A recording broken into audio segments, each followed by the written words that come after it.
Hello everyone, first attempt channel में आपका स्वागत है। और ये वीडियो जो वर्किंग प्रोफेशनल है, जो जॉब कर रहे हैं, उनके लिए ये वीडियो है। काफ़ी डाउट आ रहा था कि जॉब में रहते हुए 14 जेपीएससी की तैयारी कैसे किया जाए, स्टडी प्लान क्या हो, किस प्रकार से हो, और जो आप मेंटरशिप प्रोग्राम लेके आए हैं वो किस प्रकार से जॉब में रहते हुए दोनों किस प्रकार से तैयारी किया जाए, दोनों को ध्यान में रखते हुए। एक तरफ जॉब भी है और मेंटरशिप भी है, तो किस प्रकार से उसको बैलेंस किया जाए। तो चलिए इस पर हम लोग बात करेंगे। तो पूरी तरीके से देखेंगे ये वीडियो उन लोग के लिए जो जॉब में है और तैयारी करना चाहते हैं 14 जेपीएससी, और एक प्रॉपर स्टडी प्लान का भी बात करेंगे कि किस प्रकार से भी फोकस होना चाहिए आपको। तो चलिए हम लोग शुरुआत करते हैं। तो सबसे पहले ये छोटा सा मेंटरशिप के बारे में जो नए हैं उनको मैं बताना चाहता हूँ कि इसमें की फीचर है, प्रीलिम्स टू इंटरव्यू आपको गाइडेंस मिलेगा। और ये फुल्ली गाइडेंस प्रोग्राम है, इसमें क्लास नहीं है, लेकिन हाँ ये क्लास से काफ़ी ज़्यादा बेटर है, क्योंकि इसमें आपको डेली टारगेट मिलेगा। डेली टारगेट से आप डिसिप्लिन में रहिएगा, और नोट्स कैसे बनाना उस पर बात किया जाएगा। उसके बाद जब आप टारगेट कंप्लीट कर लीजिएगा तो हर वीक आपको 2 सवाल मिलेगा, तो क्वेश्चन को आपको भेजना पड़ेगा लिख के। उसमें आपको रिव्यू दिया जाएगा कि किस प्रकार से और आप बेटर लिख सकते हैं, क्या कमी है, क्या क्या अच्छा चीज़ है आपके आंसर राइटिंग में, उस पर बात किया जाएगा। तो उसके बाद कौन सा नोट्स पढ़ना चाहिए, कौन सा बुक को प्रीफर करना चाहिए, वो भी आपको बताया जाएगा। ठीक है, आंसर राइटिंग मैंने बता दिया। टेलीग्राम ग्रुप डिस्कशन जब फिल्म्स आएगा या मीन्स के टाइम पे ये जो ग्रुप बनेगा आप लोगों का, उसमें डिस्कशन ये कंटिन्यू प्रोसेस चलता रहेगा। आपस में एक हेल्दी कंपटीशन भी बिल्ड होगा। ठीक है, 1-to-1 मेंटरशिप। कभी भी कोई डाउट है अप्रोच को लेकर के, नोट्स को लेकर, किस प्रकार को कभी मन में डाउट आ रहा है कि होगा कि नहीं होगा, कुछ सवाल है मन में, बहुत सारे तैयारी के दौरान मन में डाउट्स आता है, तो आप मुझसे कांटेक्ट कर सकते हैं। 1-to-1 मेंटरशिप मैं आपसे बात करूंगा, कोशिश करूंगा जो समस्या है उसको समाधान करने का। जो मैंने सीखा है इस एग्ज़ाम की प्रक्रिया में, चाहे वो 6 जेपीएससी में इंटरव्यू दिया हूँ और 7 जेपीएससी में, दोनों का अनुभव है। और इस बार 11 जेपीएससी का भी मेंस का रिजल्ट का वेट है। तो इन सारे चीज़ को कंबाइन करके जो मैं समझा हूँ इस एग्ज़ाम के बारे में, सब कुछ मैं शेयर करना हूँ। मेनली इस टारगेट, इस अप्रोच का, इस मेंटरशिप का यही अप्रोच है कि आपका रिजल्ट होना फाइनल रूप से, ना कि प्रीलिम्स होना। सिर्फ ये टारगेट कभी नहीं है कि आप प्रीलिम्स हो जाइए या मेंस निकाल लीजिए, फाइनल नहीं हो। तो वो मेरा टारगेट नहीं है। मेरा टारगेट है किस प्रकार से आपका रिजल्ट पीडीएफ, फाइनल पीडीएफ में आपका नाम है। और ये सबसे बेस्ट टाइम है तैयारी करने का। ठीक है, तो उस पर है मेंस स्ट्रेटजी पर बात होगा, इंपॉर्टेंट क्वेश्चन। हाँ, ये बहुत इंपॉर्टेंट बात है। फिल्म्स के बाद कुछ इंपॉर्टेंट क्वेश्चन मैं अपने अनुसार से दूंगा आपको, जो जो मुझे लगेगा कि एग्जाम में पूछा जा सकता है। वो 6 जेपीएससी, 7 जेपीएससी, 11 जेपीएससी के अकॉर्डिंग मैं उस पर काम करूँगा। तो वो मैं आपको बताऊँगा कि क्वेश्चन को कर लीजिए, इंपॉर्टेंट है, मे भी एग्जाम में आ सकता है। ठीक है, उसके बाद नोट्स कैसे बनाया जाएगा उस पर मैं बात करूंगा आपको। नोट्स में अगर कोई दिक्कत हो रही है, कोई टॉपिक को किस प्रकार से तैयार करना है, उस पर मैं सारे एंगल से आपको मैं सपोर्ट करने वाला हूँ इस बार। अगर आप इंटरव्यू पहुँचते तो इंटरव्यू में आपको गाइडेंस दूंगा, क्लास करवा दूंगा, मॉक प्रैक्टिस करवा दूंगा। ये छोटा सा था बात। अगर ज्वाइन करना चाहते हैं, ये क्लास है 5 जनवरी से शुरू होने वाला है। अगर आप ज्वाइन करना चाहते हैं तो ये कॉन्टैक्ट नंबर है, इसमें आप मुझसे बात कर सकते हैं, चैट कर सकते हैं। और इसमें आपको जो जानकारी चाहिए, आप और भी कुछ डाउट है तो पूछ सकते हैं। इसके अलावा एक मेरे टेलीग्राम चैनल है, उसका भी लिंक मैं नीचे दिया हूँ डिस्क्रिप्शन में, ज्वाइन जरूर कर लीजिएगा, ताकि आगे भी कोई अपडेट दिया जाता है तो आप वहाँ से समझ सकते हो। तो चलिए, ये जो मेंटरशिप है मैं फुल्ली इस पे बहुत फोकस हूँ, और इसके लिए मैं बहुत तैयार हूँ। इसलिए आप भी तैयार हो जाइए, आपका मेहनत चाहिए और मेरा अनुभव, जब दोनों मिल जाएगा तो रिजल्ट आएगा, कंफर्म रिजल्ट आएगा। बस आप मेहनत करने के लिए तैयार रहना रहिए बस। देखिए, वर्किंग प्रोफेशनल के लिए टाइम टेबल क्या होना चाहिए। एक तो टाइम की कमी रहती है ना। दूसरा है कि जॉब का प्रेशर रहता है, ये तो चलता रहेगा। जो जॉब में है ये चीज़ तो, जिस इन चीज़ों से तो गुजरना पड़ता है। लेकिन आपका फोकस है 14 जेपीएससी में भी। कुछ ऐसे जो जॉब में है जिनसे मेरा बातचीत होता है, वो बोले किसी भी तरीके से मुझे निकालना, एक बेहतर प्लान बताइए, है ना।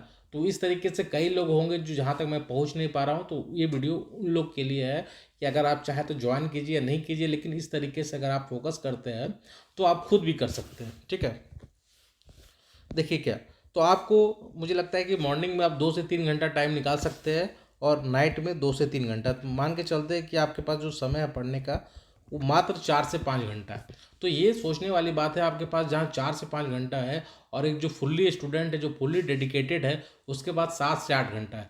तो एक चीज़ मैं ये मान रहा हूँ कि अगर आप जॉब में, तो आपके पास ज़रूर कुछ ना कुछ बेसिक जानकारी होगी, एक बेसिक नॉलेज तो होगा। तो पहला चीज़ एक ये आपका थोड़ा सा पॉजिटिव है। दूसरा चीज़, आपको क्या करना है, वही पढ़ना है जो एग्ज़ाम का डिमांड है।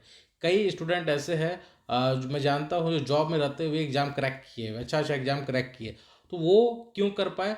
क्योंकि उनको पता है कि एग्ज़ाम का डिमांड क्या है, वही पढ़ते हैं, उसमें फालतू कुछ भी नहीं पढ़ते। तो ये थोड़ा सा आपको देखना होगा कि जो टाइम है 4 से 5 घंटा, उसमें आपको वही पढ़ना होगा जो एग्ज़ाम का डिमांड है।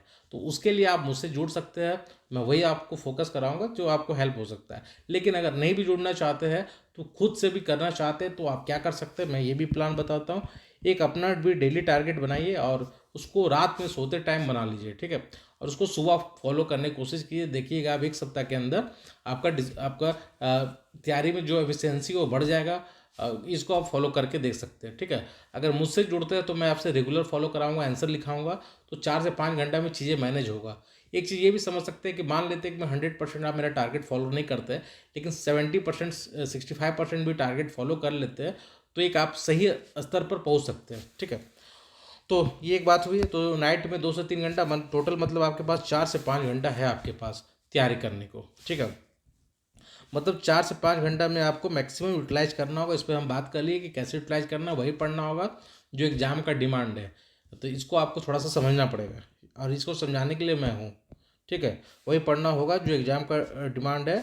यहाँ फर्स्ट अटैम्प्ट का रोल है, यहाँ मेरा आपका थोड़ा सा रोल आता है, ठीक है। बिफोर नोटिफिकेशन अभी क्या करना चाहिए आप लोग को? अभी आपका फोकस होना चाहिए फुल्ली मेंस पर। देखिए, मैं बार बार बोल रहा हूँ कि आपका कभी भी ये लक्ष्य नहीं होगा कि सिर्फ प्रीलिम्स निकालना है। मुझे उम्मीद है कि आपका लक्ष्य होगा कि 14 जेपीएससी के फाइनल पीडीएफ में आपका नाम आना चाहिए, ठीक है। तो इसलिए अगर आप प्रीलिम्स करते हैं अभी, और मेंस के प्रीलिम्स के बाद मेंस करते हैं, तो कहीं ना कहीं इतना बड़ा जो सिलेबस है मेंस में, आप फंस जाइएगा। रीजनल में पढ़ना है तो फिर प्रॉब्लम आ जाएगा, ठीक है। तो नहीं हो पाता है। सही पूछिए तो बहुत प्रॉब्लम होता है, ठीक है। इतना बहुत बड़ा सिलेबस है जेपीएससी मेंस का। तो थोड़ा सा भी आपको काम करना होगा। जनवरी से लेकर जब तक नोटिफिकेशन नहीं आया, तब तक आपको मेंस पर काम करना होगा। मेंस के 4 पेपर होते, 1 या 2 पेपर आपको कंप्लीट करके रख लेना होगा, ठीक है। तो ये आप काम कर सकते हैं, ठीक है। और अपने 4 से 5 घंटे में आप कर सकते हैं, ठीक है। Target 1-2 paper mains paper complete करने का डेली टारगेट, और डेली टारगेट फॉलो करते हैं तो मैं बताया हूँ क्या किस प्रकार से आप पैदा होगा। डिसिप्लिन में सबसे पहले आप रहिएगा। आपको ये नहीं सोचना पड़ेगा सुबह उठ के कि आज मैं क्या पढूं, कल क्या पढ़ना है, ये नहीं सोचना होगा। ये चीज़ से आपको, आप इस ये जो समस्या से आप दूर हो जाइएगा, है ना, वो मुझ पे आ जाएगा, मैं आपसे करवा लूँगा काम, ठीक है। आंसर राइटिंग, पहली बात की अब है कि आपने एग्जाम में आंसर लिखा, लेकिन वो क्वालिटी नहीं है जो डिमांड एग्जाम का, वो आपने नहीं लिखा, क्योंकि मात्र 4 सवाल जहाँ लिखना होता है, वो क्वालिटी बहुत ही इंपॉर्टेंट है। और आंसर राइटिंग ऐसा, मतलब ऐसा इंपॉर्टेंट चीज़ है, कोई भी एग्जाम क्रैक करने के लिए ये होना ही चाहिए, आपको आना ही चाहिए। सिर्फ एग्जाम में लिख देने से नहीं होगा, उसमें कंटेंट होना चाहिए। आंसर कैसे लिखना है, हेडिंग कैसे बनाना है, सब हेडिंग कैसे डालना, फैक्ट कहाँ डालना है, फिगर कहाँ बनाना है। तो ये चीज़ें पर हम आपको लगातार, आपके जब कॉपी जब चेक करूँगा, तो इसमें आपको समझ में आ जाएगा। धीरे धीरे आप खुद आप में विकसित हो जाएगा कि ये माइंड आपका डेवलप हो जाएगा कि अच्छा, इसमें हम ये चीज़ लिख सकते हैं, यहाँ ये फैक्ट डाल सकते हैं, यहाँ ये रिपोर्ट हम शामिल कर सकते हैं, या इस कमेटी की बात कर सकते हैं। तो इस प्रकार से आपको सोचना होगा, ठीक है। उसके बाद नोटिफिकेशन, मान लेते हैं कि जब नोटिफिकेशन आ गया, तो आपको सीधे फोकस हो जाना चाहिए प्रीलिम्स में। इसमें 1% भी लेट नहीं करना चाहिए, और पूरी तरीके से प्रीलिम्स पर आपको फोकस होना चाहिए। उसमें भी आपको डेली टारगेट दिया जाएगा, अप्रोच पर बात किया जाएगा, बेस्ट रणनीति क्या होना चाहिए उस पर बात किया जाएगा, झारखंड को कैसे कवर करना है पूरी तरीके से आपको गाइड किया जाएगा। करना लेकिन आपको है, टारगेट दिया जाएगा।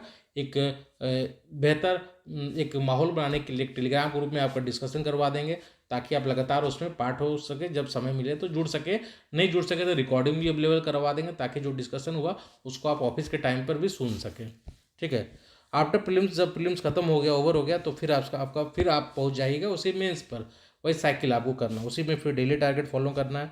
इंपॉर्टेंट क्वेश्चन जो मैं दूंगा उसको कवर करना है, आंसर राइटिंग भी कवर करना है, और जो रणनीति होना चाहिए मेंस में, यहाँ मैं बहुत कुछ बताऊंगा जिसको आपको फॉलो करना है, जो आपको नंबर बढ़ाने में काफ़ी मदद होगा, ठीक है।